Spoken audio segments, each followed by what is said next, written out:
Hello everyone, it's Kari with sunshineinmypocket.com, back again with you on the channel to create a really awesome shaker card. This time I'm going to be using the Owls stamp set and this Postage die and shaker collection.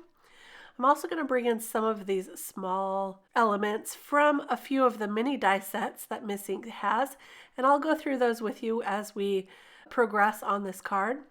But for now, I wanted to show you that this largest die is to cut your own shaker for a full flat shaker card.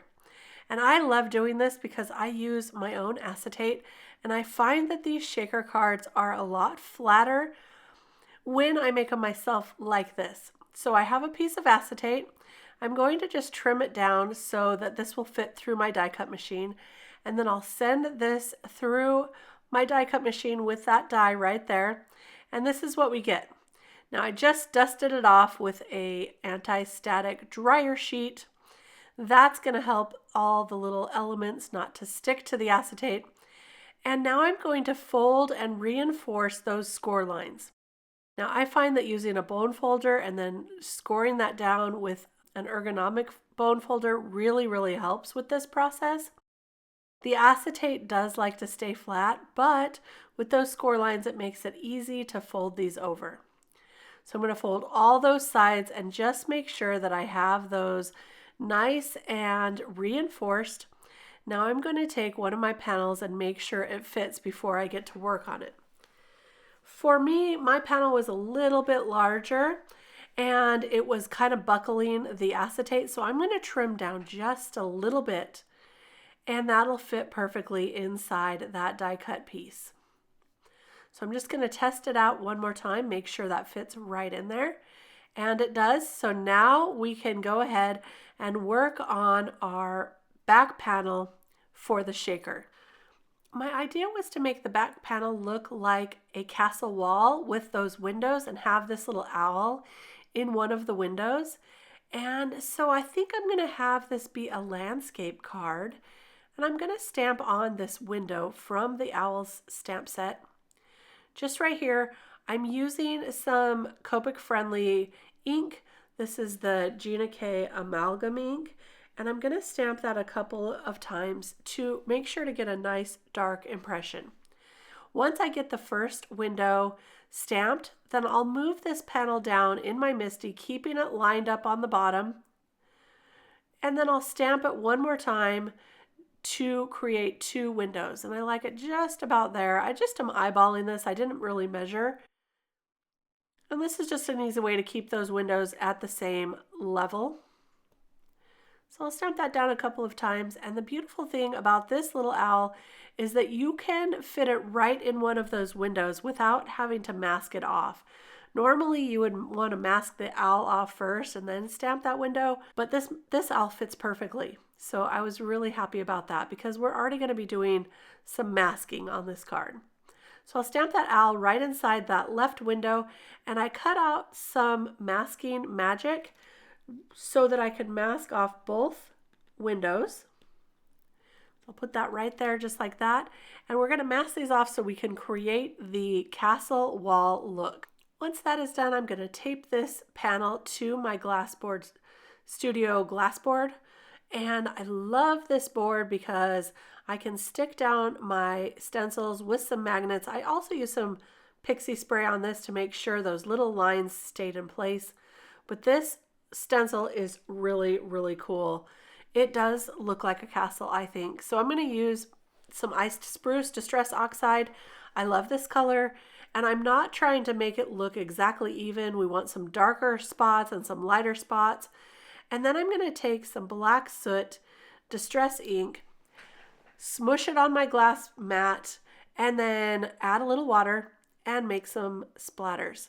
This is going to give it kind of the granite look of that castle. And it was getting all over my magnets, so I moved those. Now I'm just going to add some more of these just to give it that look. So once it's just the way I like it, I'm adding more and more. You can see I'm going to let that dry, clean up all of my water. And once it's dry, I'm going to darken up the bottom edges of each of the little stones I'm using some Hickory Smoke Distress ink to do this and just adding a little to the bottom of each of them. This again is going to give it a little variation in look, make it look more like stone. And I really love the look when you work at it just a little bit like this. So I think it's worth it. The time, the work. So it's really great. But I am using a smaller brush for this. And once I get that done, you will see, here's a little peek. Look at that. It looks really cool. So now it's time to reveal those windows. It looks like I am going to add a little more black soot around the edges here. So I'm just going to darken that up. I had hickory smoke at first there and now some black soot. There we go. So now let's do the reveal. This is one of my favorite parts. Look at that. So awesome. Now we can color in the background of these windows. I'm going to use some dark blues for this, putting the darkest blue around the edges. This is B97. Then I'll go in with B95 to blend that out. And I'll come in with the lightest B93 just for the center. And I think it gives it a really neat look with a little bit of dimension there. So I'll go ahead and take those same colors to the window on the left, just avoiding that owl because I want to color the owl up like a snowy owl. So for the window edges, you can see I colored the one on the left already. I'm using some cool grays and then adding some dots just to make it look a little more like the granite we did around the castle walls. But this will stand out just a little bit because it's got the variation in color. So once I finish that, I'm going to use some warm grays to color up that owl, make him look like a snowy owl, and I think these colors really make him pop right from the background there. So that's looking really good. Look at that. So that's our background, and now it's time to cut out all of our little mini sets here. I'm going to be using the Lots of Letters stamp set, and I love this one, the die set, because look at this little tiny die here. These are mini wax seals, so you can cut those out in any color. Then I'm going to also use the mini shields here, the mini crests, and one of the mini shields that has the H in it. So here's where I cut out these little crests and shields, and I added some of those little animals to the center of them. But today I'm just going to use the smallest one. It's a couple different dies, and you just piece them together. And I'm just going to use some blues and grays, keeping with our color theme. And then this one right here is the one with the H that I was talking about earlier. Now I'm going to add all of those little wax seals into the center. The envelopes give you a nice embossed look where the lines would be.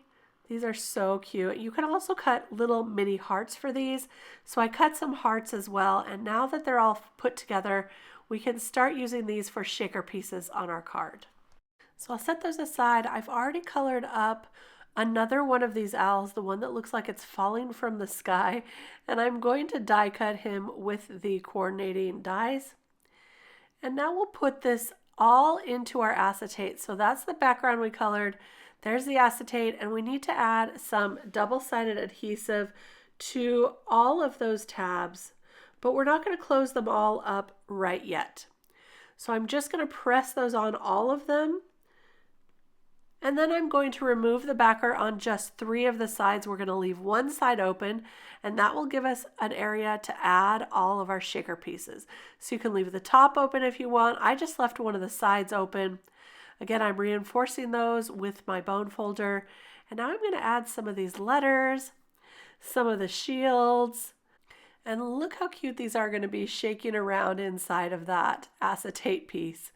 I love a full shaker. I think they're really great. So there's the shields.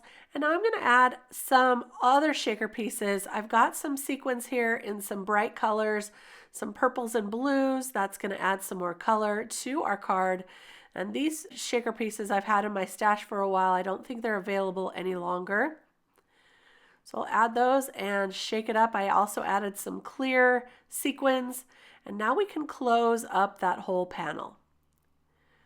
So to finish this off, I did stamp a sentiment with one of the little envelopes that comes in the stamp set. And this one is, sorry, this is late. The owl got lost. I thought that sentiment was so funny, so I had to use it. I added some double-sided adhesive in order to add this whole panel to our card base. And now I'll add some double-sided adhesive and some liquid adhesive to that sentiment and add it just right here. For that owl that looks like he's falling out of the sky, I'm adding some foam adhesive to that, and I'll pop him up right there. And there's a little look, but I'm also going to glue one of these little envelopes to the top left-hand side of the acetate on the outside, so that I'll always look like it's raised up like that. And there we go, there's our shaker, just shaking everything around here just to give you the full effect. I think this card turned out so fun. I hope you enjoyed it too. Don't forget to give it a thumbs up if you did, and subscribe to the channel. I'll be back real soon with more cards to share, more inspiration, and more fun. Until that time, happy crafting. We'll see you then. Bye-bye.